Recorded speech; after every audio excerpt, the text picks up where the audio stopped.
She conducted more than 50 MDPs, training programs in PSUs, private and multinational companies in the area of finance and strategy. She also organized several conferences and seminars. We are looking forward to hear about how to identify business opportunities from you, ma'am. Thank you, Thank you Sindhu. so much, ma'am. Thank you. Are the slides visible? Yes, ma'am. Yes, ma'am. Yes, ma'am. It's visible. It's visible, ma'am. Just a minute.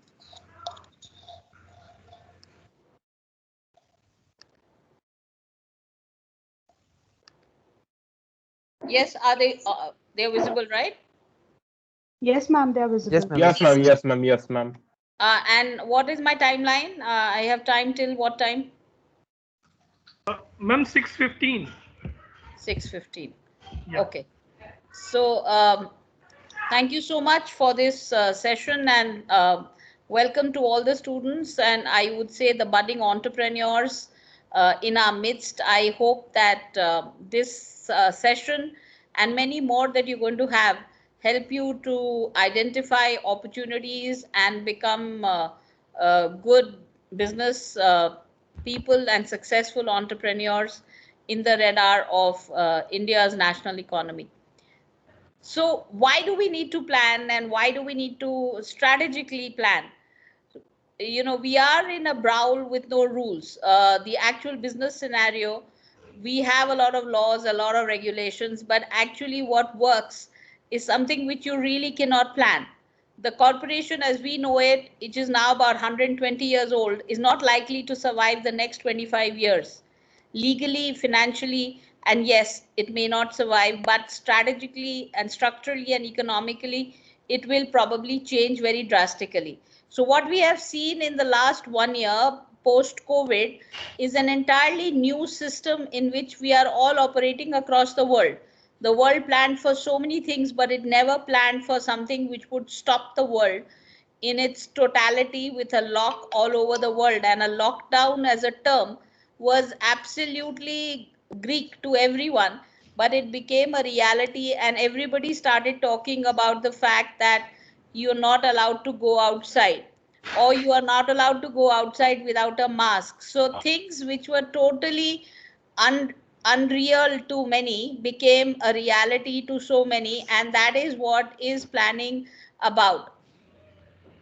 I will just give you a little bit of a brief of the past.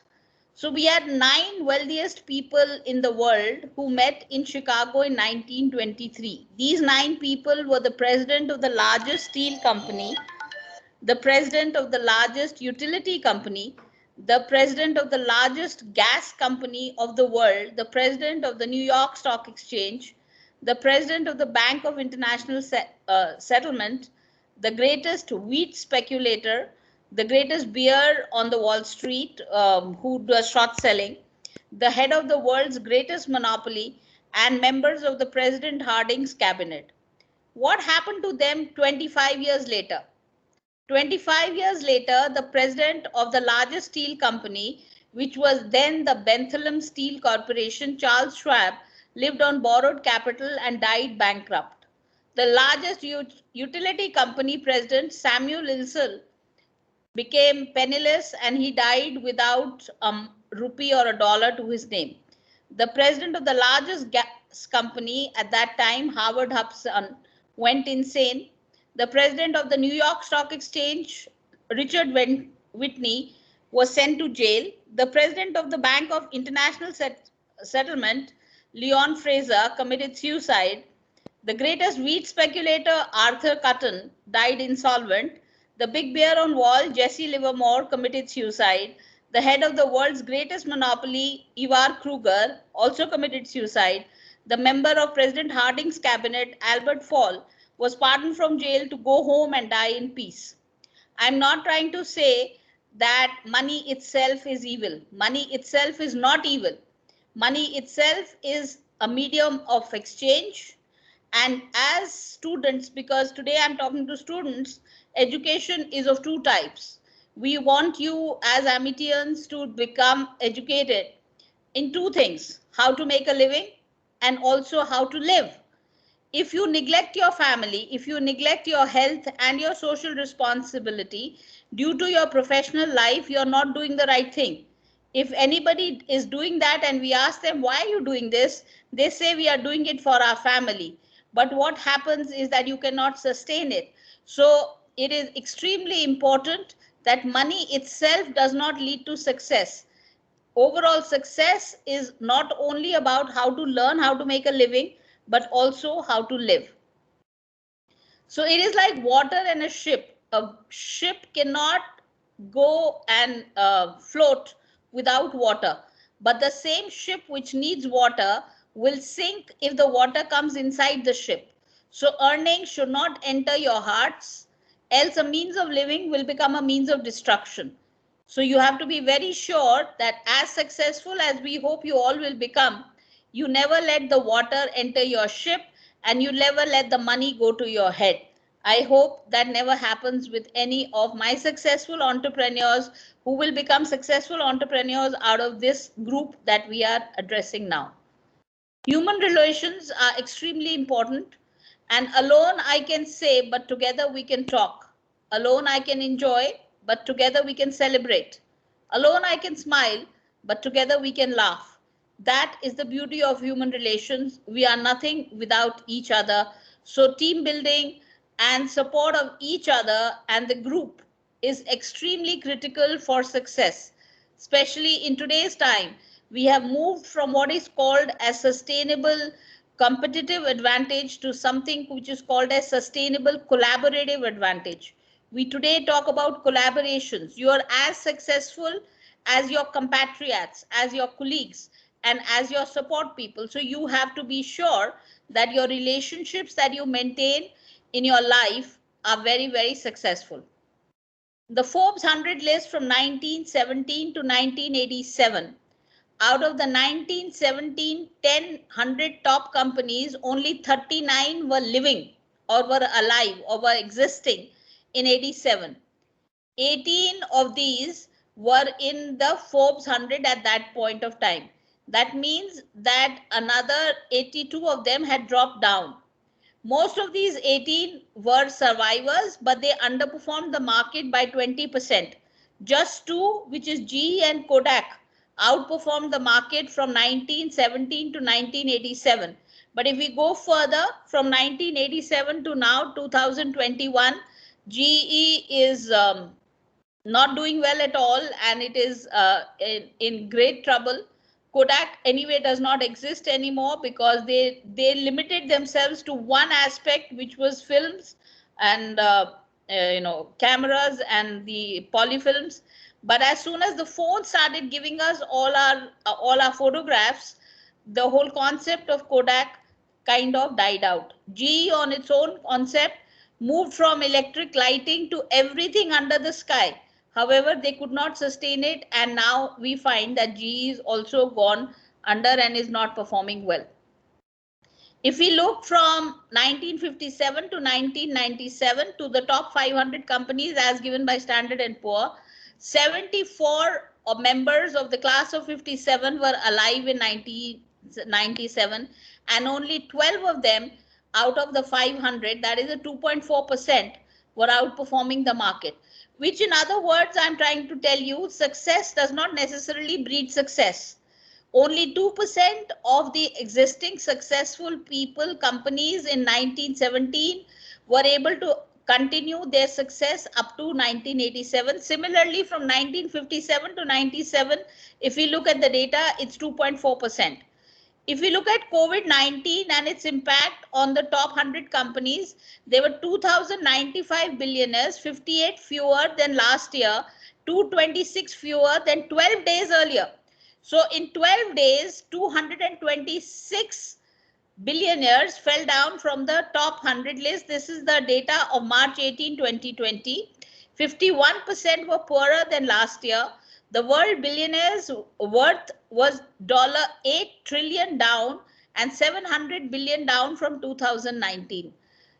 The Billionaires Club was headed and is headed by Jeff Bezos, who is the richest person third year in a row, despite giving 1/3 of his wealth to his ex-wife in a divorce settlement. And you'll be amazed to find that the richest woman in the world is his wife, who got this 1/3 settlement as alimony. 1 lakh new hires in Amazon, share price up by 15%. He is worth $113 billion. But 267 people from last year's list have faltered. 178 newcomers who had no existence prior to this have become billionaires and have joined the Billionaires Club. So in a sense, what I'm trying to tell you is that the market is not static. It keeps moving. Whether we're talking about billionaires, whether we're talking about the richest people, whether we're talking about the top performers, we're always finding that this is a range of people which is constantly changing. What leads to this change, and how can you become those 178 newcomers to join this list and become the top performers of the world? You have to have your strategy in the right place. You have to identify business opportunities correctly. For this, what we look at is strategic management, which is the most critical aspect. Now, when we look at strategic management, we look at 3 aspects of strategy. The first is strategic direction, where we are analyzing and seeing where do we want to go. Then we look at strategic analysis and strategic choice. So most companies, most organizations stop their work at strategic choice. However, the most important part is the 4th part, which is normally not looked into, which is strategic implementation. So you could have a great plan, but if you don't put it in the action, it is no point of it. So you have to see that your strategies are implemented well. Now, through this chart, I will explain to you how we are able to move our strategies from paper to action. All the students who are here, and I have a lot of you, can anyone explain to me what is mission, what is objectives? Please make this an interactive class. Though we are not meeting each other and seeing each other, I would still want to be able to discuss with all of you. So please raise your hands, and anybody could respond. Unmute yourself, raise your hand, or put it in a chat box. What is mission? Ma'am, can I? Rishabh? Yes, ma'am. Please, and please introduce yourself also. Which institution are you from? Which campus? I am from Amity University, Kolkata, ma'am. I am studying bachelor's in computer application. Okay. So what, according to you, is mission? Mission can be a set of a goal, ma'am, which we decide before starting the objective.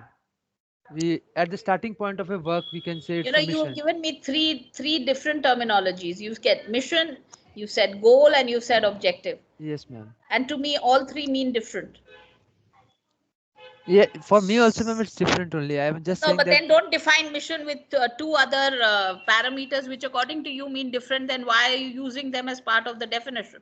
I'm asking you, what is mission? You are saying it's objectives and goals. Sandeep Marwa. Okay, so for me, mission is a very. Please introduce yourself. Rishabh, put your hand down, and please switch on your cameras. Sandeep, you also please switch on your camera. Sorry. Okay, can you see me? Yeah, which institution? So I'm at Amity PhD, Manesar. I'm doing a part-time PhD there. Okay. And so for me, mission is a general statement on how you will achieve the vision of the company, whereas objective is very specific with actions and timelines of achieving your. I haven't asked you about objectives. I haven't asked you about vision. Okay, I've just said what is mission. I will then ask you what is vision or what is objectives. No, okay. But I heard you saying that you were asking what is the difference between mission? a mission. I repeat, what is mission? So it's a general statement of how you will achieve your vision. No. Okay. Anyone else? Anyone else, please? Yes, ma'am. I am from Amity University, Kolkata. I am studying in Bachelor of Computer Applications. And, Debayan, please switch on your camera first. Yes, ma'am. Yes, ma'am. Yeah. Ma'am, this is Debayan Chakrabarti. I actually am studying from BCA in Amity University, Kolkata, under AIITK department. Go ahead now. Tell me what is mission. Actually, mission refers to that when a people want to achieve something or to achieve any target or any goal, to accomplish the goal, some targets are required, which is known as mission. Okay, I think I'll stop it at that. Thank you very much, all of you who have attempted to respond. And I thank you for your response. But we are talking about planning. So everything that I'm talking to you about is futuristic, whether it's mission or vision or objectives or goals or targets, whatever I'm talking about is about the future. That's why this session is about business opportunity scanning. How can you scan the environment? How can you see what is good for you and what you should be doing? Mission has two definitions, and I will give you both. One is the Harvard School of Approach, and one is the MIT approach. Both Harvard and MIT are in Boston in USA, and they have a common wall, but they have absolutely a divergent thought process in terms of their discussions. The mecca of strategy in the world is considered to be Harvard. So I will first give you the Harvard approach and then give you the MIT approach. The Harvard approach says mission is like a pole star, like a Dhruv Tara. Those who understand Hindi, it's like that. It's like that star which you will never touch, which you will never catch, which you will never achieve, but which will always guide you. Sandeep said it's a general statement. So general statements is a very general definition. I mean, you can't really understand what you're talking about. It is providing you direction. It is giving you focus. It is telling you what to do. However, it is unattainable because a company is supposed to live for always. There's a going concern concept of business that a firm will never die. So if I attain my mission, then after that I have nothing to do. Then I should close shop. But that doesn't happen. You want your firm to live for always. Therefore, your mission has to be something which will guide you for always. Vision is the ability to see the future. The profound scanning ability of the future is considered or called as strategic vision. Objectives have to be smart. And when I say smart, I'm saying objectives must be specific, measurable, achievable, realistic, and time bound. I'll repeat, objectives must be specific, measurable, achievable, realistic, and time bound. And that is why if objectives are not smart, then you will not get your returns. And Rishabh also talked about objectives and goals and various other concepts. He said goals are even more shorter duration. All right. So mission is unattainable. It is your guiding force. It is showing you which direction to take. So good mission statement is like Reliance has a mission statement which says to make shareholders happy. Now they are not saying that they will do it out of trading of yarn or out of manufacturing of pipelines or anything. They are just saying to make shareholders happy. They are therefore leaving a lot of vistas, a lot of windows open to do what they have to. And that happiness, even if you're giving 100% return, next year your shareholders again want the same kind of return. So it's a continuing factor and it will keep guiding the firm for till every year. If you say my mission is to get a ROI of 30%, the moment you get it, what after that? You won't keep redefining your mission. Okay. Now, as per the MIT approach, it is the reverse. The vision is unattainable. It is going to be something which is going to guide you and which is going to always be there. And it is going to throw light to your future journey. And the mission is shorter duration. It is like the vision. You are able to see the future, and for that future which you are able to see, you are making your plans. Objectives, etc. remain the same. That is, objectives will remain to be specific, measurable, achievable, realistic, and time bound. In other words, I'm saying that if I tell Rishabh that I want Rishabh, you should become a better student, you should do better, that will not lead to the goal. If I ask Rishabh, what is your percentage in class 12th? And what's your percentage in class 12th, Rishabh? 93, ma'am. 93. So I say that now your target goal is 9.7, not below that, because you are a 93%. You should at least increase it by 55%, so you should be at a 9.7. Then you're getting a specific goal which is measurable. For you, it's achievable because you're a bright boy. You anyway got a 93%. It's realistic and it's time bound because your next exams have to give you your return. However, if I tell you work better, work harder, there is a very little gap between working hardly and working hard. So that normally gets demarcation gets over the moment you do not have a specific, measurable, achievable, realistic, and time-bound goal. To a 60%er, if I tell him that you should get a 9.7, it is a non-realistic target. So you will set up your targets based on your existing environment. Are you with me, Sandeep? Have you got what I'm saying? Can I go ahead? Sandeep? Yes, ma'am. Yes, ma'am. We could Okay. get you. Yes, yes. So the mission and objectives we look at. We also then look at the general environment to analyze the environment in light of our direction. So we have set a direction which is based on my mission and the objectives. Based on this, I look at the general environment. Now, what is the general environment?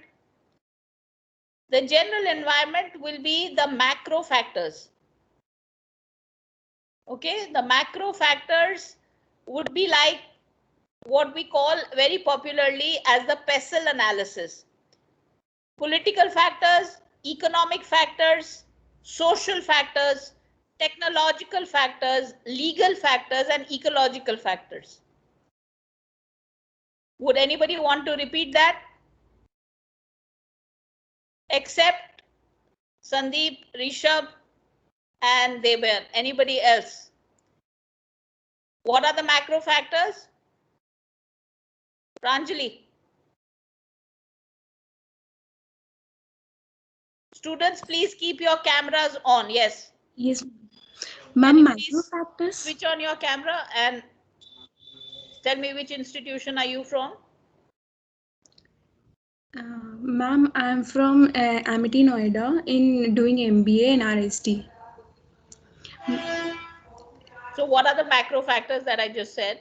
Ma'am, macro factors are external factors which include on which we do not have any control.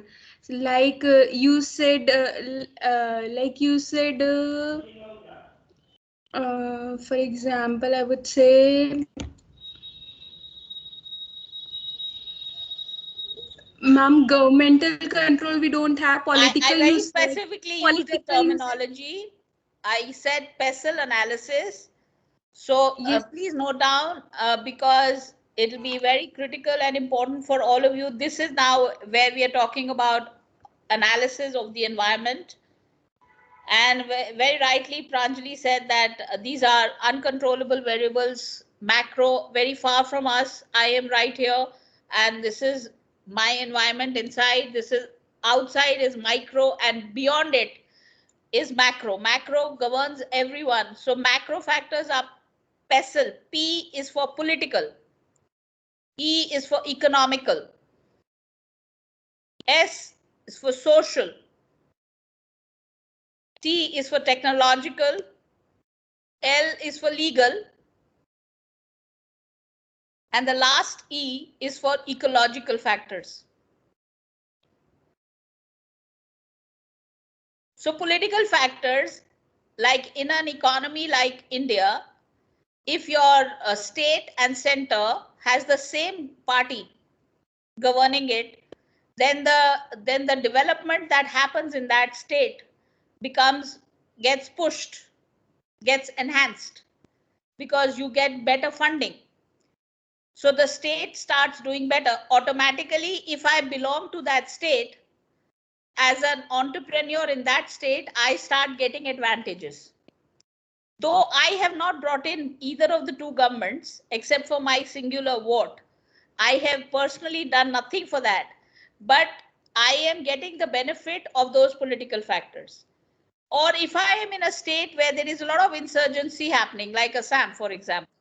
So though I have not caused that insurgency, because I belong to a state where there are political factors which are leading to some kind of upsetting or disturbances, I am not able to operate my business well.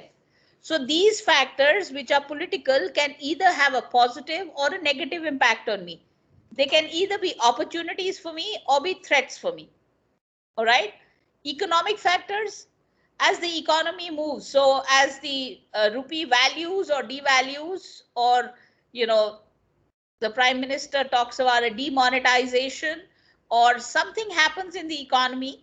I have not done that, but as a company, as a firm, as an entrepreneur, it hits me. So as there was an economic lockdown, there was a lot of economic boost also, which our finance minister, prime minister pushed into the economy to see that the economy pushes up. Still, the economic growth because of COVID has been very, very low, and it has been very stagnant. In many economies, it's declining. We are finding an economic downturn which is happening. So despite the health factors not being positive, many economies are saying it's okay, let us open up, because we cannot afford to let the economy go further into a downturn. All right, so we are talking about economic factors either being an opportunity or a threat. Any of you who has a doubt, please raise your hand and we will address that. Saket, I will request you to keep seeing. If you find any question, you please let me know so that I can take that question. Yeah, sure, ma'am, sure. All right, and then Good we have evening. social factors, which according to you in India, Rastogi has raised his hand. Yes, who is that? ma'am. This side, ma'am, Apar Rastogi from Amity University, Noida, from Department AIOA. Mr. Rastogi, just give me a minute. I will come back to you. Okay. Okay, ma'am. So social factors, what according to any of you would be the biggest social movement that India has faced post liberalization? Now, liberalization happened in 91. So what, and social change is what hits the mind of the middle class. Anything which the top, upper class and the lower class are doing is really not a social change. Social change is when it hits the middle class. And I think all of us who are sitting here, most of us are middle class. We could be middle, lower middle, upper middle, but few of us would be absolutely the Jaguar group, and few of us would be absolutely the lower class. So I think we are actually representing the middle class population of the country. Therefore, as students, you tell me what has been the biggest social change that India has seen since 91, that is literally your whole life for most of you. And after this, I will answer you, Apar, after taking your question, after I get a response to this. Yes, social change. Go ahead. Apar, would you like to try that? Yes, ma'am. Ma'am, I think, ma'am, people have become more digitalized, and nowadays, like, communicating with more digitalized. Now, this is an organic agriculture student. I thought that I would get this response from a IT technology student. No, I would not say that this is the biggest social change. I'm talking about a social change which hits society, which hits your family, which hits your general life. Anyone else would like to try? Ma'am, it's actually about how the social environment around whom we are living, around What is the where we are change in living. the social environment, Mr. Chakrabarti? Ma'am, may I try? Ma'am, can I try one more time, ma'am?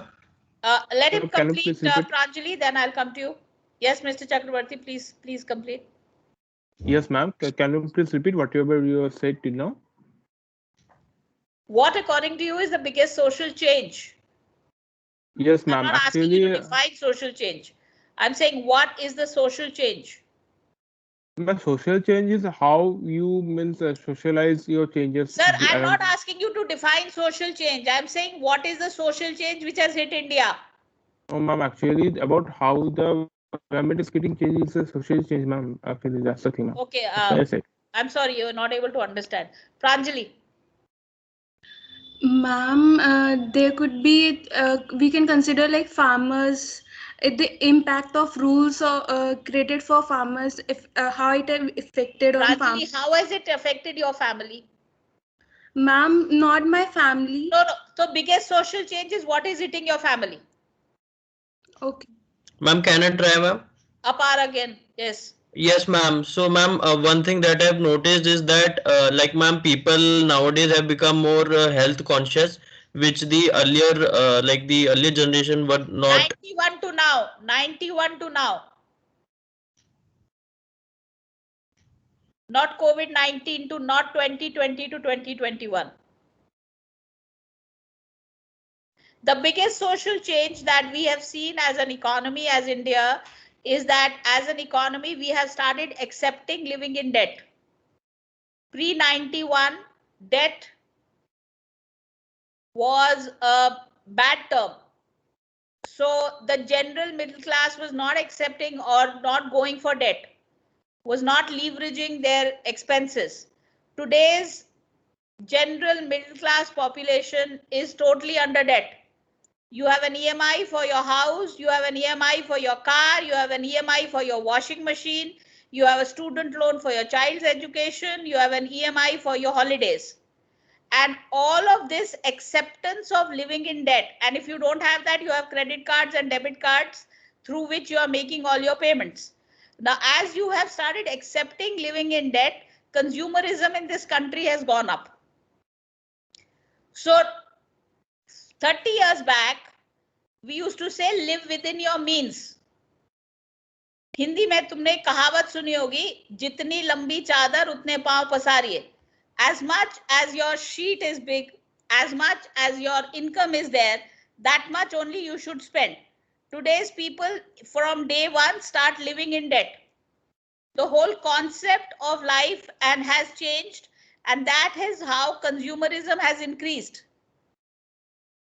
And this is because as a society, we have accepted the concept of living in debt, which till 91, pre-liberalization, was an alien concept, was not a very positively seen figure. Taking debt was not considered to be very positive or very good. Okay. So this social change, of course, has led to a lot of different business opportunities. Because with this social change, consumerism has gone up. With this social change, so many other products have started getting available and started getting consumed. Do you understand what I'm talking about? Okay, so Apar, can I Yes, go back ma'am. to your question? You had raised your hand and I could not take your question at that time. Devayan and Pranjali, can you please put down your hands if you don't have another question? Yes, Apar. Yes, ma'am. So, ma'am, as you were talking, ma'am. First, switch on your camera. I don't talk to people like this. Yes. I have to see Am I you. visible, ma'am? Sindhu is visible. You are not. Anyway, go ahead. So, ma'am, as you were saying that there are a couple of factors like economical and political factors which affect the business operations. So, ma'am, I just wanted to know like how big companies are able to cope up with all these factors which are not under their control. So there is no question of how they are able to cope up. They plan accordingly, and you will accordingly make a PESEL analysis, and you will study the environment before you make your decision. So that is what this whole session is about, that before we actually start our business, we have to analyze the environmental opportunities, the business opportunities, for which we have to analyze the environment, which comprises of macro factors, which is PESEL. We have right now covered PES, P-E-S. T is technological. What are technological factors which have hit the world? I think, Debayan, you should be the BCA person who should be answering. Aditi? Yes, ma'am. Actually, the way the various systems have been evolving and how they are been changing and becoming more advanced with more software and systems are more upgrading, What ma'am. software access? You speak to your parents and then you speak to your grandparents. Okay? World Wide Web. Today you all swear by Google. If we ask you anything, the first thing you do is you go to Google God. No, ma'am. They did Actually, not I even thought have that a you were World talking about Wide Web. technology, so I Internet said, was ma'am. not a reality. Yes, ma'am. Yes. Facebook was not your way of making friends.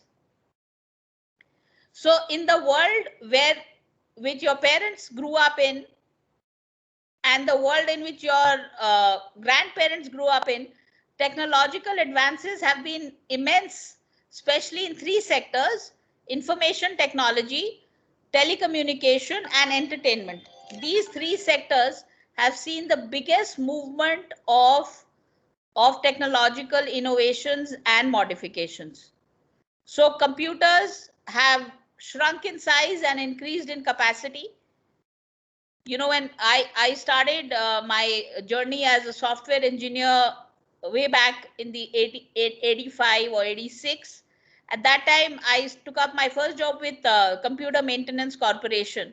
And you know, all my friends used to say, "Oh, you're so lucky, yaar, you got an AC office," because computer had to be in an AC. We had a mainframe and a mini computer, which was, you had to take off your shoes, you had to wear some shoe protectors on your feet, and then go inside into this cool chamber where you used to do your programming, because the computers could not be on your desk. And then slowly, you know, the systems evolved, and they evolved so much that now a computer is redundant, because everything your phone will do.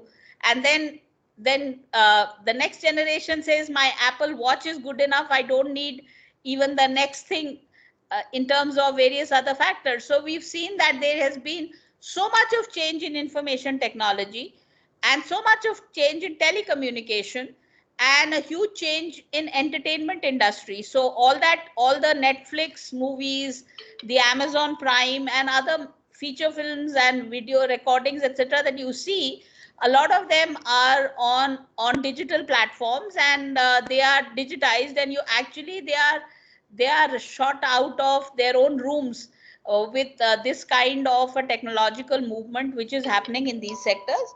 Not to say that the other sectors are not doing their movements, but this sector is doing a larger, these three sectors, which are called as the ICE sectors, there is a larger technological innovation. Legal, Pranjali, do you want to say something? Your hand is raised. Ma'am, from my end, I have Raised learned. from before. So legal changes. Now we have to implement whatever we do, whatever business you want to get into, whatever opportunity you want to take. You cannot do an illegal trade, because then that is not a business, that's an illegal act, and that will not be as per the law of the country. So you have to be aware about the law of the country, and you have to meet the law of the country, so that you are not doing something which is not considered to be, or which is not actually legal. And therefore it's extremely important that in whichever industry you're getting into, you are first finding out all the legal factors of that sector, and you are keeping those in mind. And the last E is that of ecological factors, because we also have to be very aware and very concerned about the ecological factors. We have slowly come to realize that the world that we live in is not ours to destroy. It's ours to cherish and sustain for our future generations, and for your future generations, or our future generations have to keep it with them clean, nice, and sustainable, so that it can go on to the next generation equally well. And the global warming and all the carbon emission and all the negative factors which we've done to the environment are coming up. And so now today's businesses are also very strongly working towards ecological factors, to see that they are meeting the ecological factors. This is about the general environment. After the general environment, we also study the industry and the international environment. Which industry are we getting into, and what are the global factors? So when we are looking at industry and international environment, in industry, what are the environment factors which we are considering? Basically 4, which is CSCS: competitor, supplier, anyone else? Customer and society. 4. CS for customer, society, competitor, and What did I say initially? Supplier. Supplier. Customer, supplier, competitor, and society. None of these belong to me as a company, but however, they all impact me. And as a firm, I have to be aware about them and I have to take my action and work and do my strategies, do my business opportunities as per what my customer wants, as per what my supplier is providing, as per what the competitor is doing, and as per what society considers is correct. Now, what do we mean by customer? Who is a customer? Is there a difference between the two terms, customer and consumer? Anyone? Customer and consumer, do they mean the same thing or do they mean two different things?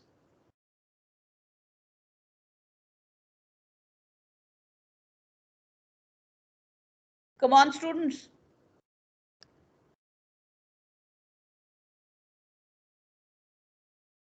Abhishek Vadhavan. Devyan Chakrabarti is saying no, ma'am. There are totally Ma'am, different. there's a difference, but I don't know the exact difference. Devyan Chakrabarti, I'm not asking. I'm asking Abhishek Vadhavan. Yes, ma'am, there is a difference, but I don't know the exact difference. First, switch on your camera and tell me which institution you belong to and where are you from?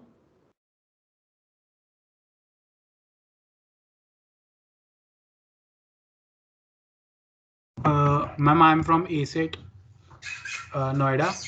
Okay. And I'm doing a bachelor's in technology and information technology. Which year? Final year.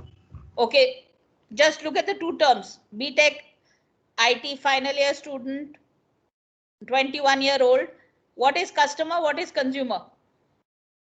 Ma'am, customer is someone that seeks any services from a company. And consumer? Ma'am, there is a difference, but I don't know the exact how to define it. Do you have a niece or a nephew or a younger baby in the house? No, ma'am. Have you ever seen a little baby? Yes, ma'am.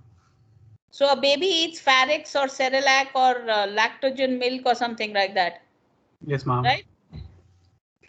He's the consumer? Yes, ma'am. Does he go to the shop and buy it? No, ma'am. Is he the customer? No, ma'am. The customer is the person who makes the buying decision, who actually goes and buys the product. Very many times the customer is the consumer, but many times the customer and consumer are two different people. Okay, ma'am. Okay. So when in your house you buy a new washing machine, the customer may be your dad. Yes, ma'am. And the consumer may be your mom. So the buying decision may come out of your mom's research, but actually the person who goes and buys the product may be your father. Yes, ma'am. But he's never going to put the clothes in the washing machine. All right. So you understand the difference between the customer and the consumer. But when you go to a McDonald's and buy a burger and eat it, then you are the customer and the consumer. Okay, all right. But on Valentine Day, when you go buy a box of chocolates for your Valentine, then you are the customer, but the consumer is someone else. Okay. All right. Now, you should be very distinctly able to decipher and understand the difference between the customer and the consumer and who is making the buying decision. So though the buying decision may be made by the father, maybe the person who actually goes to the shopping mall or goes to the website and buys that washing machine, but it may be based on the analysis which Abhishek's mom has done. So the buying decision is governed by the research done by the consumer more than by the customer.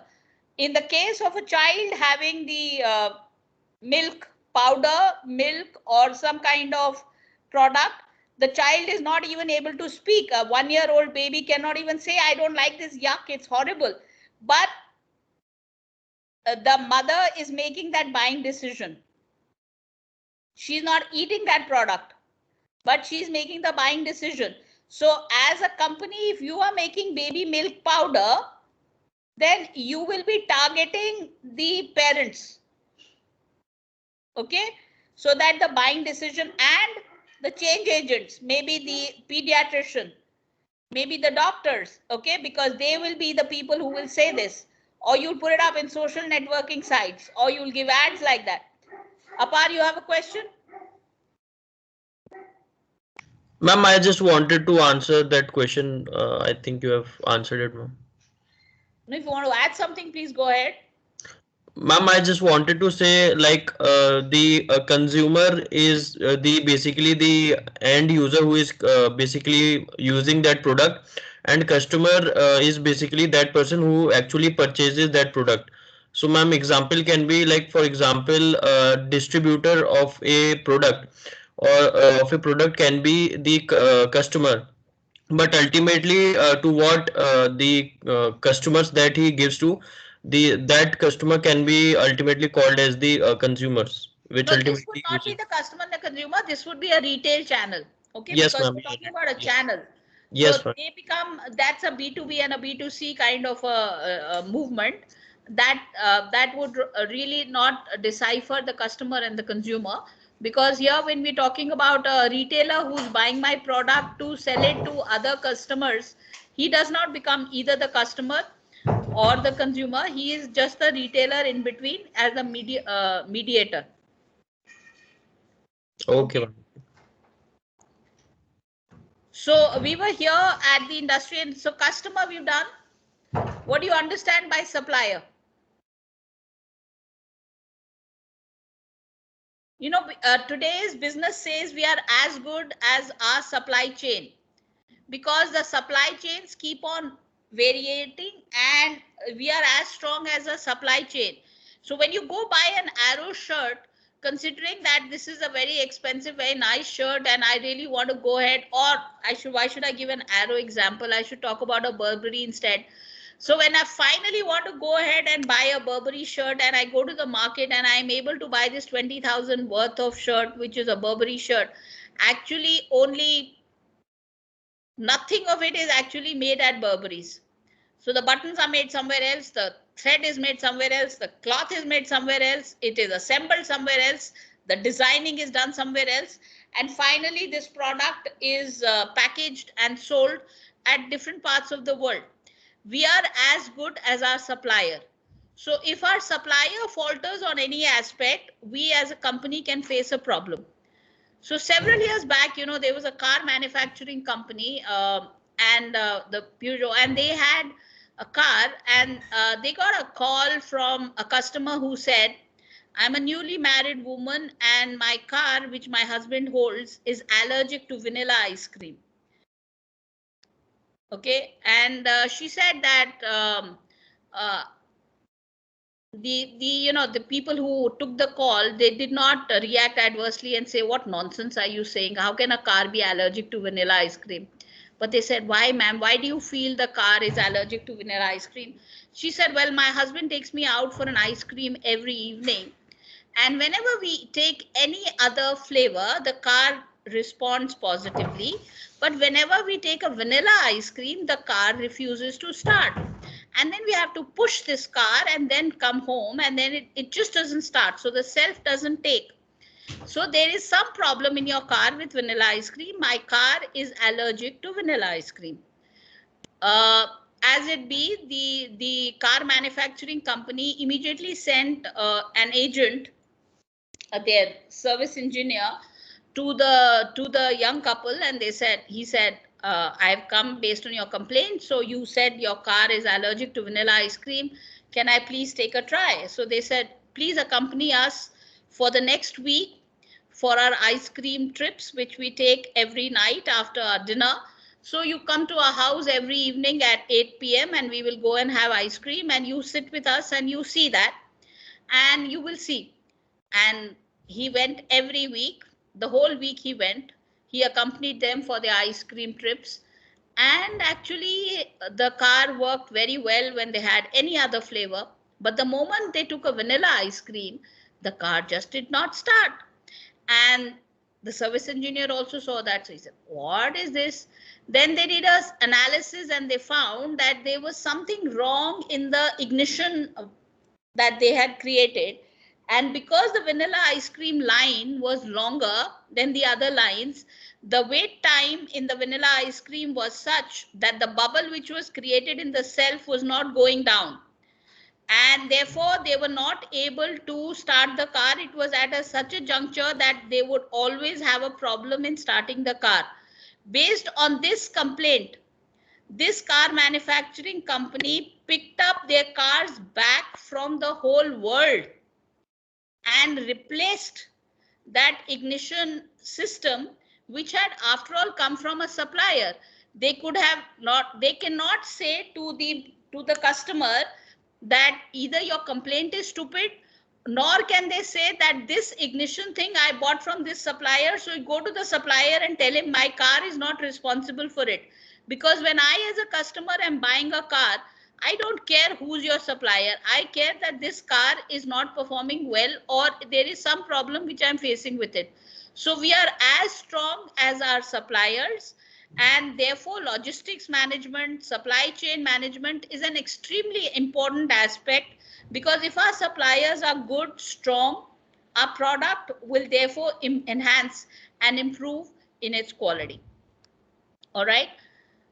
So we've done customer, we've done supplier. Now we come to competitor. Who are the two most legendary competitors in beverages sector? Ma'am, Pepsi and Coca-Cola. Pepsi and Coca-Cola. To the extent that if you are, who responded? Can I please see the boy who responded? Good answer. Who gave me that answer? I'm sorry, I did not have your. Anandita Das. Yes, ma'am. Which institution, which program? Because I also have to get to know you. You know, you are my environment.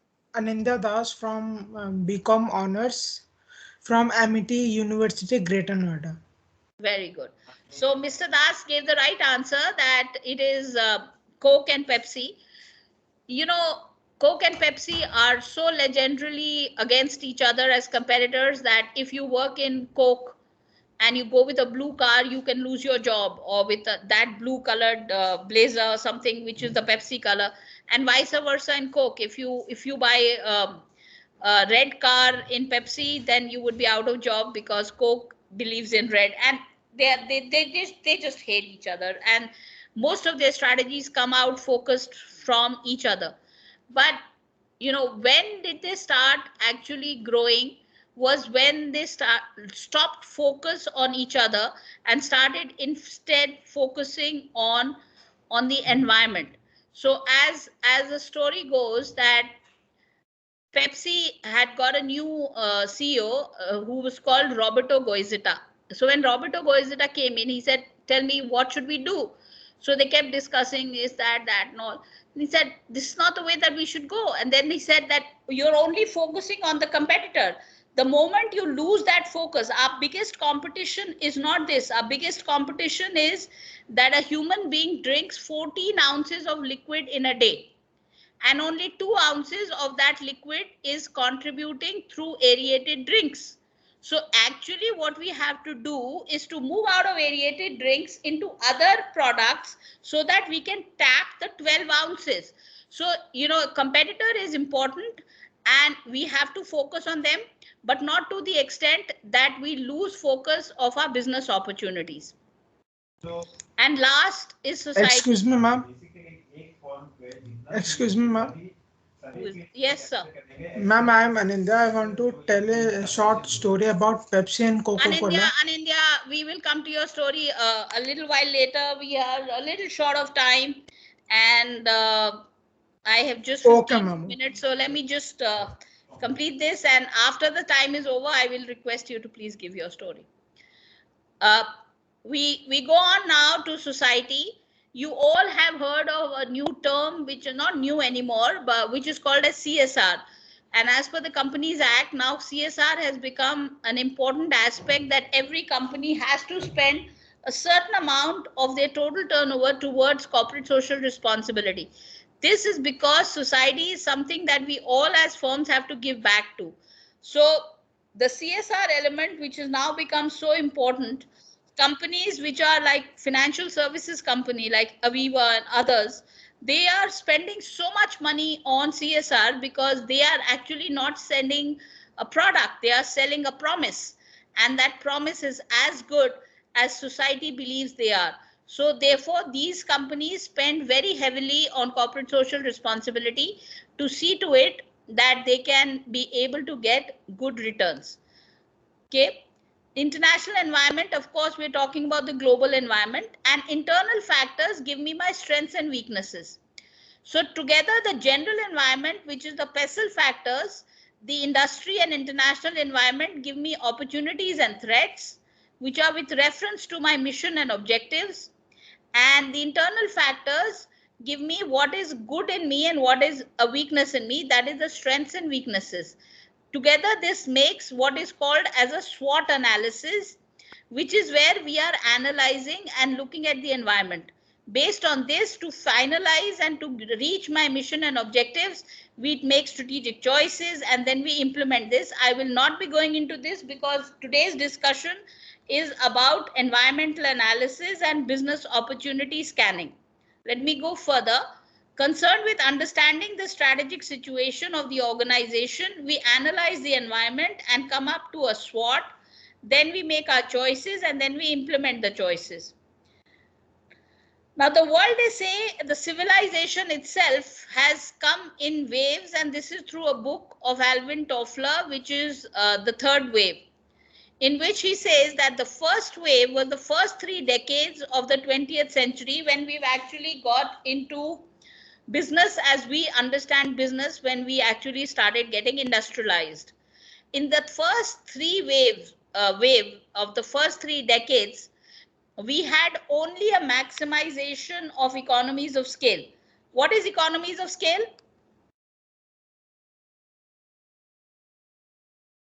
Anyone?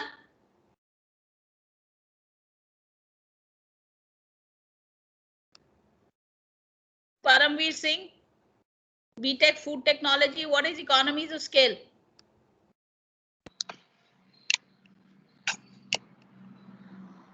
Apurv. Students, if you are in class, you have to be in class fully. Aditya Saxena. Yes, Apurv. Apurv Raj. Yes, ma'am. What is economies of scale? Whatever you understand, right or wrong, doesn't matter.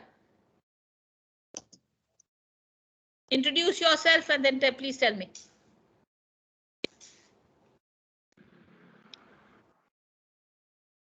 Introduce yourself, Apurv. Ma'am, this is Apurv from MIT Patna, MCA first year. What is economies of scale?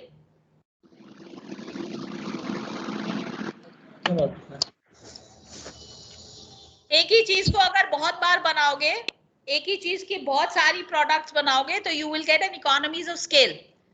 Your variable cost will start getting reduced. We go to the market and you buy vegetable, then you ask the vegetable vendor, if you're not going to a shop but to a vendor, then you tell him that what is the cost of okra? He says 50 rupees. Then you say, no, I'll buy 1 kg. He says, okay, I'll give you for 80 bucks. Then he says, then you say, okay, I'll buy 5 kgs. Then he further reduces the rate. What is this? This is economies of scale. Then you say, whatever you have on your thela, I'll buy the whole. Tell me your last price. He further reduces the rate. The more you buy, the more he reduces. Economies of scale means the more you produce, your per unit cost starts reducing. Now that is only possible if you are doing a standardization. So the first wave talked about a wave of standardization, that we'll produce more of exactly the same thing. If I say to the vegetable vendor that I'll buy half kg of this and half kg of this and half kg of this and half kg of this, give me a discount, he won't. But if I say I'll buy 20 kgs of your complete peas, he'll give me a discount, right?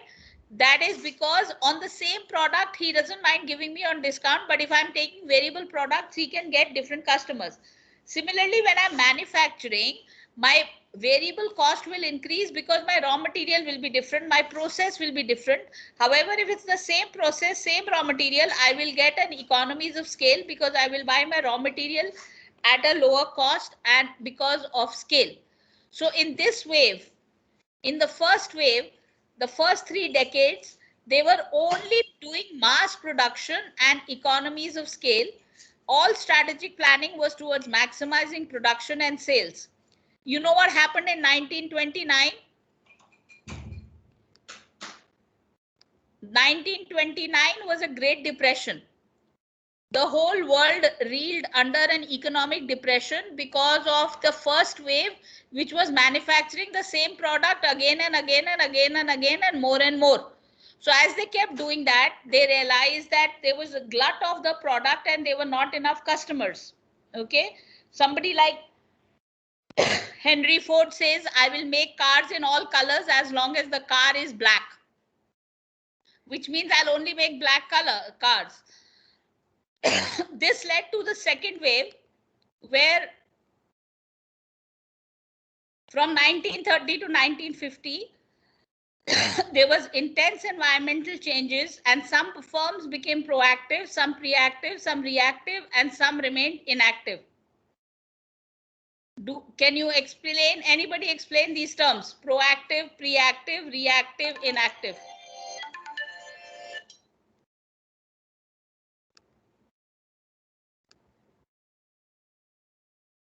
Class में हो अभी phone करती हूँ. Proactive, reactive, reactive, inactive.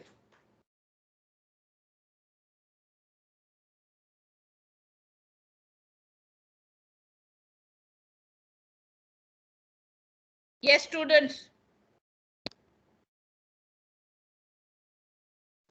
Come on, I have students of this whole university, so many of them. I'm sure somebody could understand any of them. If nothing, at least you can understand inactive. Your first answer is going to be on any of the 4. It is how you react to environmental changes. How a firm reacts to environmental changes. Either the firm can be proactive, or it can be preactive, or it can be reactive, or it can be inactive. As the name suggests, inactive means environment will change, I will not. Excuse me, ma'am. Yes, Mr. Das. Ma'am, I think so. Proactive means controlling the situation. Then what is preactive? May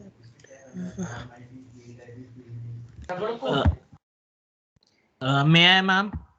Yes, sure. Who's that? Ma'am, Mohit Jain from AICSM. I'm pursuing MBA BA, Noida branch. Okay. Ma'am, preactive can be termed as a state where the organization or the company takes some measures depending upon future predictions. Okay. So it's similar to what Mr. Das said, where you are looking at the future environment and accordingly making your inherent changes.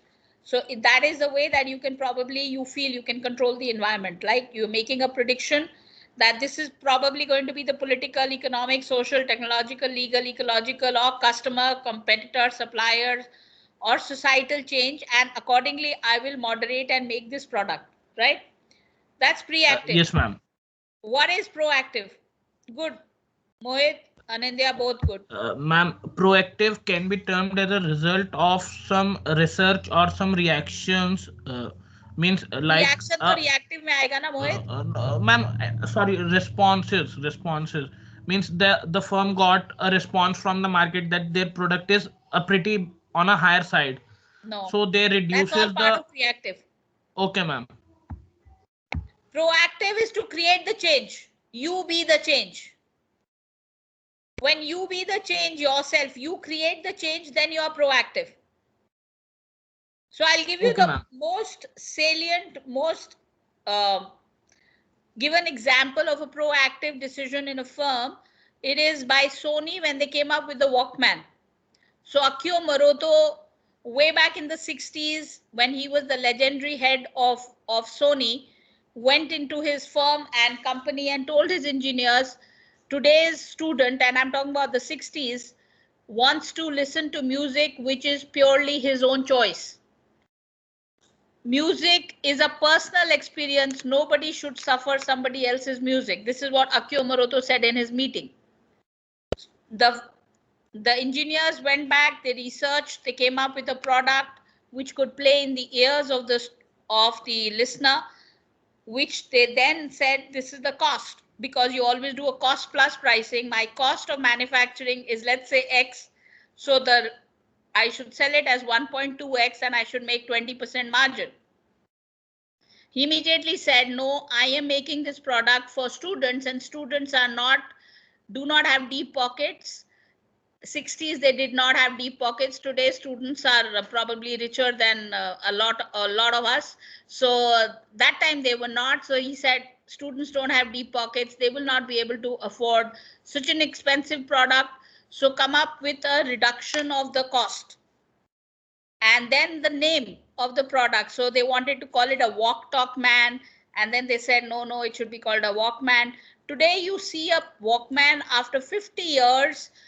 The product as a Walkman is still existing, and different companies are launching Walkmans. But Walkman came out of somebody's thought.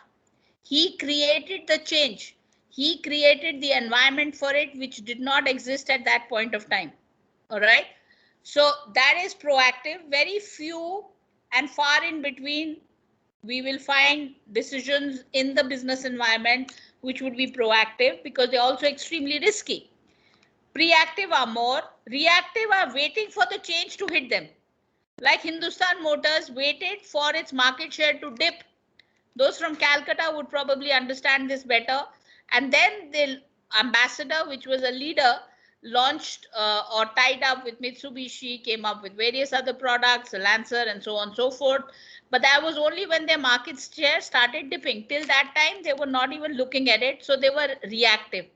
Inactive are all those firms which lose business. So if they do not change, because I will not change, will let the environment change, you will slowly lose your market, because the only constant in life is change. Environment will keep changing, so you also have to keep on changing. So the third wave, the second wave was where firms became proactive, preactive, reactive, and some remained inactive. Proactive and preactive firms left production, dispatch, and sales to people down the line and started concentrating on environmental changes or what is needed in the new market. The third wave is 1950s to 1990s. Change is much more rapid. It's called a period of discontinuity. That is, you cannot even see the past with reference to the future. Environment has become turbulent. Technology has moved faster. Products and services which were unimaginable have started coming in the market. Many of the products, even like a WhatsApp call, today seems like a very standardized, ordinary thing. But if you really look at it, 20 years back, when we were studying abroad, we did not have these facilities to speak to or see our parents. And now you can. Even 10 years back, you did not have these facilities which you have now after 5 or 6 years back. R&D has become important. Many big businesses have died. Many new businesses have come up. Globalization has been a major development. The fourth wave is 1990s to present. It's the wave of IT, communication, and entertainment. It's a wave of convergence where everything is coming together. And expectedly, the fifth wave will be the wave of biotechnology and bioinformatics. And we have the COVID example, which has sterilized and converted the whole world into a lockdown. And we also have the example of John Moore. John Moore was a young boy who got sick. He went to a hospital and he got his treatment done. He was told that he will most probably die because he was really, really, really terminally sick. However, the doctors asked him that if you permit, we will take your genomes, we will study your genomes, and we will try to see how we can cure you. He was anyway going to die, so he said, go ahead, take whatever body samples you want of mine and try to see if you can cure me. And while they did that, they found a cure for him, and that cure led to that hospital to make millions and millions of dollars, and the pharmacy company to make millions and millions of dollars, because that product which they came up with was very successful and very good. John Moore immediately did a case on them, and he said, you came up with these millions of dollars worth of products which has given you so much of revenue only because of my body genomes. Because I permitted you to take my body genomes, therefore I should also get a share of the profits that you are making. After all, if I had not given my body sample, you would never have been able to get a cure to this disease which I was suffering from. So the case went right up to the Supreme Court of the US and the federal courts everywhere. And the judgment was that, what should have been the judgment? Anyone?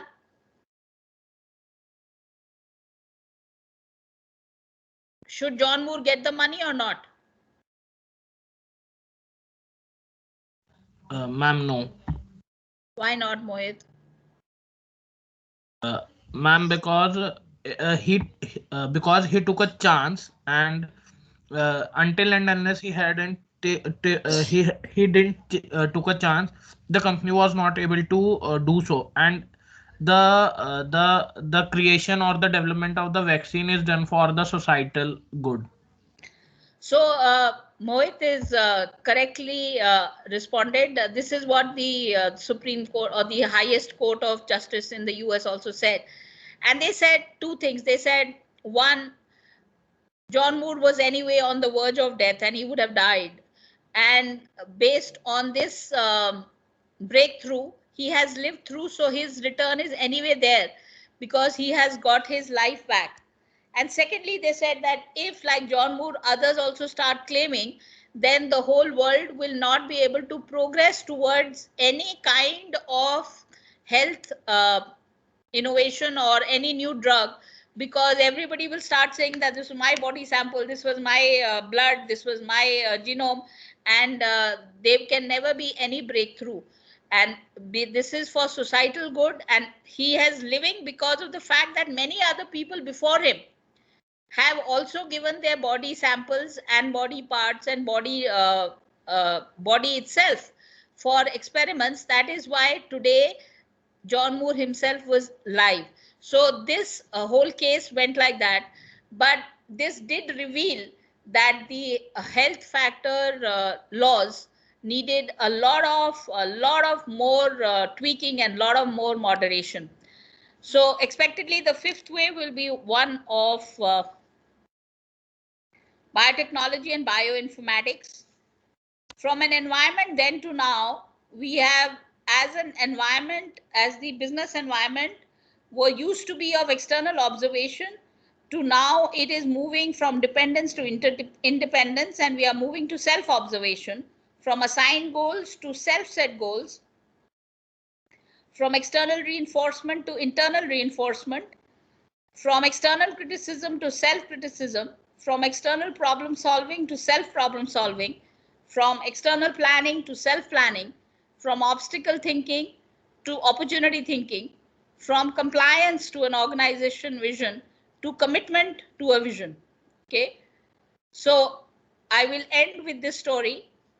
A strategic planning checklist, innovativeness. Coke was losing business in 80s all through.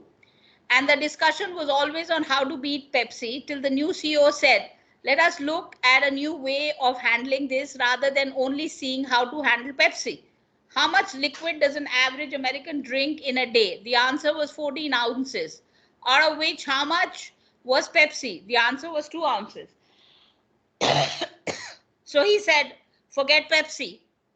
Target the remaining 12 ounces. And that's how the revolution came. Okay. In short, I will end by saying, be strategic in your approach always. And that is how you will be able to make your success. In a short 1 hour duration, I really cannot make your business plans. All that I can try to do is to open your vistas, open your mind, so that you can do a better analysis of the environment and come up with better decisions so that you are more successful as entrepreneurs. Thank you very much. And if there are any questions, please address them.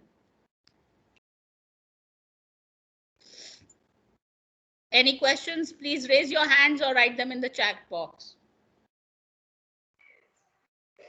Students, if you have any question or if you want to discuss something, then you can discuss with ma'am. Also, I am available to you at any given point of time. You can always touch base with me for any discussion that you would want to make on your project, on your assessment, on your entrepreneurship drive direction that you want to take.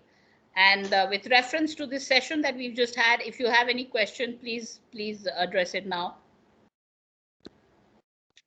So Sujata, they say that if there are no questions, there are two aspects. Either the session is very good, they've understood everything, or the session is very bad, they've understood nothing. I will assume and hope that it's the first rather than the second. And with that, I would end this session. Thank you very much. Excuse me, ma'am. Yes, Mr. Yes. Yes, ma'am. As you have told that in beverage sector. Oh, you wanted to tell a story. I'm sorry. Yeah, go ahead. Yes, ma'am. In beverage sector, Pepsi and Coca-Cola are strong competitors. I have read somewhere that some co-workers in Coca-Cola have stolen the idea of making the Coca-Cola and sold to Pepsi and trying to sold to Pepsi. But Pepsi's management called Coca-Cola at the office and told them that some co-workers of your company are stealing selling your formula. Okay. Yes, ma'am. That's interesting, because normally one hears that much like the KGB and the CIA, Pepsi and Coke have people who are getting double salary from both, and they work as as double agents or secret agents in one company to the other, and their bone of contention seems to be very, very strong. However, Coke's formula is supposed to be the most guarded secret of the world, and Trump also could not break that secret. So let's see what Biden does. This is a new story on India. I will research it, I will read it, and then I will get back to you, because as of now, I have not heard of this. And if that has happened, that's very good corporate culture. And if they have gone back and told their competitor that their most hated competitor that, look, we're getting your formula, then that's an excellent corporate culture. Ma'am, I don't understand how they are a strong competitors. If they are strong, then they can sold it to the market only, the formula. Coke's formula. Coke's formula is supposed to be the biggest secret in the world. So, it is not an easily available formula which you can, like common salt, NaCl, that you can just decipher very easily. It is supposed to be the biggest guarded secret of the last and this century. So up till 21 years and 121 years, we have not been able to know what exactly we are drinking.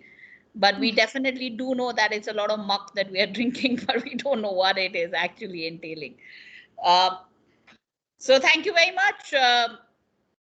We'll close at that. Thank you, Loveleen ma'am. Yes, sir. Yeah, Loveleen ma'am, please. Yes, sir. Good evening, everyone.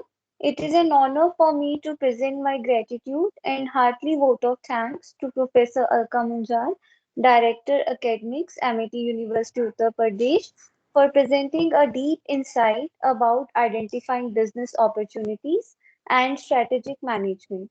Thank you so much, ma'am. We are glad that you have joined us today. Also, I would like to thank all faculty members, coordinators, and participants for joining us today. Have a great evening. Thank you, everyone. Thank you very much, Loveleen. But just for your environmental understanding, I was director academics in 2014, and from 2014 onwards, I've been dean student academic affairs. Just an environment. Since it was a session on environment, I think we should not end it at a wrong environmental note. Thank you very much. Thank you. Thank you, Sujata. Thank you, Thank you, ma'am. ma'am. Thank you, ma'am. Thank you, ma'am. Thank you, ma'am. Students, Thank you, please ma'am. wait. Thank you so much, ma'am. Students, please wait. Responded as well. Yeah, Sujata. Thank you, ma'am. It was an interactive session, and I think you have asked a lot of questions, and the students have also responded. It's what I could. When you give a session from 5 to 6:15, you have to also keep them awake. Yes. Especially when they're not physically there and they refuse to switch on their cameras. So you have to keep them on their toes. Yes, Thank this you. lot Thank is good actually, ma'am. They are interacting with other speakers also. So it's a good batch that we It's a have good got batch, this yes. time. I'm Yeah. also happy to interact with this group and this batch. Good Mm. students, and I hope that you all achieve your dreams. Whatever your dreams are, whether they are towards becoming entrepreneurs or becoming employees in an organization, but whether you are working in an organization or whether you're heading your own organization, work as an entrepreneur. Right. Always consider the organization where you're doing a job as if it's your own, and understand, analyze the environment, make your choices accordingly, so that you can become very good. And they always say work towards becoming indispensable, but I always say work towards becoming dispensable, because only if you are dispensable will you go up to the next level. If your work is such that nobody can see who can replace you, then they cannot put you to the next level. So you always have to work towards trying to see that you become dispensable, so that you can grow up the ladder and you can do the better, because the environment will keep changing. You also have to keep changing accordingly. Thank you very much. Thank you, Sujata. Thank you, Saket. Thank you, ma'am. Big clap for ma'am. Thank you, ma'am. Thank you. Thank you so much, ma'am. Thank you, ma'am. Thank you. Bye. Bye, ma'am. Bye, ma'am. Saket, you can put up now the quiz. If, Yes, ma'am. Sindhu ma'am and Loveleen ma'am, if the quiz is ready, you can give it to the students.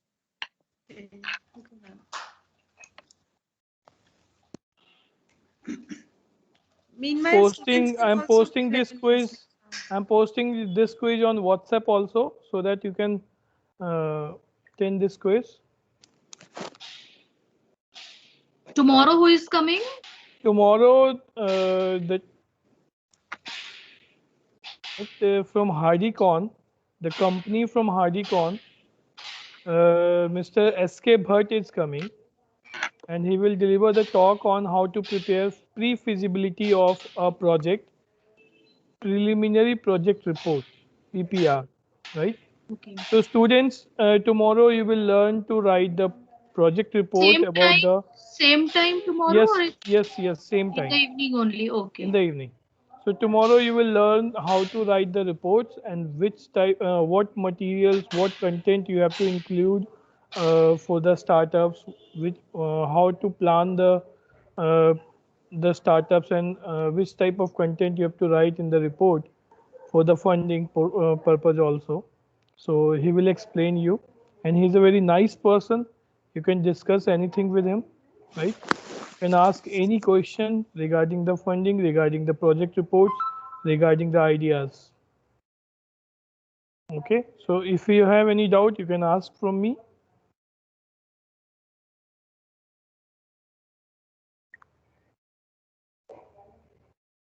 Sir, can we leave?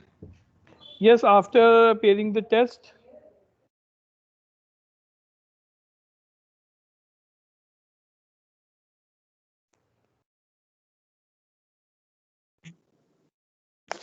The quiz link is also posted in the WhatsApp group, so you can access that quiz. Excuse me, sir. Yes. Sir, can you put in the chat box? It is also in the chat box. Check the chat box. There is a link.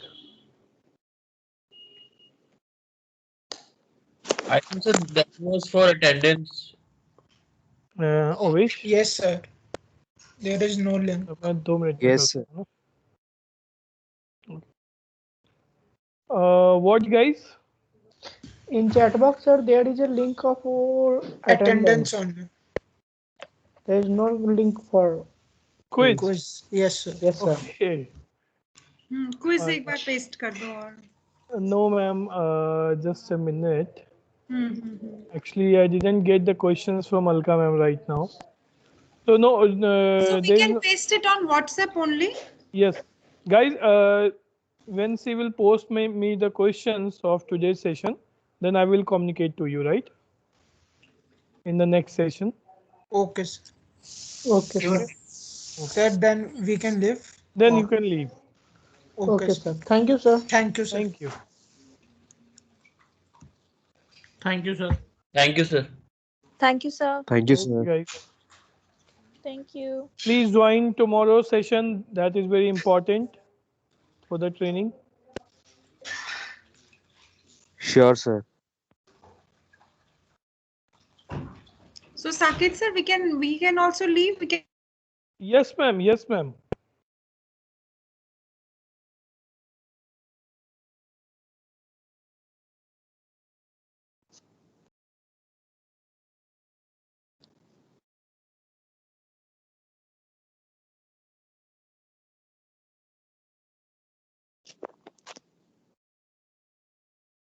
So the link that you posted in WhatsApp, it does not have any test. It is just It's for attendance.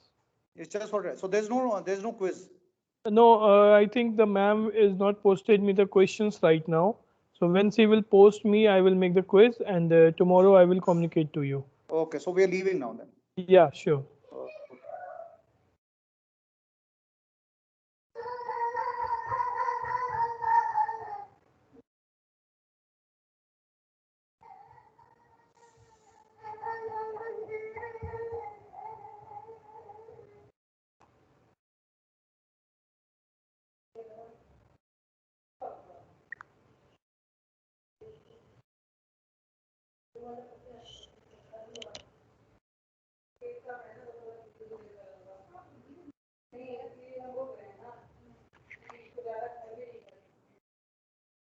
मैंने लोगो बना दिया है और मैं website बना रहा हूँ, ठीक है, HTML पे, वो .NET पे, और वेबसाइट के जो भी कंटेंट हैं वो सब मुझे सेंड कर दो। अभी तक मुझे नहीं मिला है, इसलिए मैं कह रहा हूँ कि मुझे सारे कंटेंट्स भेज दो। यही काम मुझे पहले करना था, ठीक है, और मैं पहले से ही बनाना चाह रहा था वेबसाइट, क्योंकि मुझे पता था ये हो नहीं पाएगा, ठीक है। हाँ, तो सारे कंटेंट भेज दो, मैं इसको बना के और लोगो भी तुम्हें पोस्ट कर देता हूँ अभी, है ना, क्योंकि देखो, हाँ, क्या चीज़ भेज चुके हो? इनवाइट्स भेजो ना, कोई प्रॉब्लम नहीं है। वेबसाइट्स मैं बना रहा हूँ ना, आज अपलोड कर दूंगा वेबसाइट, ठीक है, और वेबसाइट का लिंक जो अभी वापस से रिवाइज इनविटेशन भेज देना वेबसाइट के लिंक के साथ, है ना। सारे फोटोज वेबसाइट के सारे कंटेंट सब एक वर्ड फाइल में डालकर मुझे सेंड कर दो, मैं उसको अरेंज कर लूँगा, है ना। और कोई बड़ा सा पोस्टर भी बनाया था क्या हम लोगों ने? वो तो पोस्टर बनाइए, और कोई पोस्टर पिछले साल का कोई पोस्टर? हाँ, तो वो सब भेज देना मुझे, है ना। ठीक, ओके, बाय।